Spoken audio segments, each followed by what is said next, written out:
আজি আমার সারদা গ্যাস এজেন্সির পরা আমি আমার বিশ্ববিখ্যাত তথা ভারতবর্ষর সম্মানীয় প্রধানমন্ত্রী শ্রীযুত নরেন্দ্র মোদী জির সরকারের আঁচনি উজ্জ্বলা গ্যাসের অন্তর্ভুক্ত 50 জন হিতাধিকারীক আজি আমি উজ্জ্বলা গ্যাস বিতরণ করিলো। একেবারে বিনা পয়সায় বিতরণ করলো, একটা টাকাও কারণ নাই। পর্যায়ক্রমে আমি আগতেও দিছোঁ, আজি 50টা দিলোঁ, আৰু পৰ্যায়ক্ৰমে আমি দিয়ে থাকি। সেই কাৰণে আমি আমাৰ সৰকাৰক ধন্যবাদ জ্ঞাপন কৰিছোঁ আৰু যিবিলাক হিতাধিকাৰীয়ে আজি মাল উঠাই ল'লে সিহঁতো আমাৰ চৰকাৰক ধন্যবাদ জ্ঞাপন কৰিছোঁ।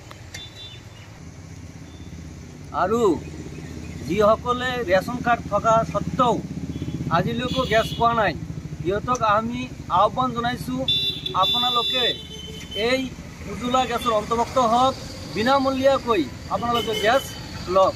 আপোনালোকে মোৰ ঘৰৰ ওচৰতেই আপোনাৰ সাৰদা গ্যাস এজেন্সি আছে, তাতে যাই আপোনালোকে আপোনালোকৰ ডকুমেণ্ট দি আপোনালোকে গেছ সংগ্ৰহ কৰক।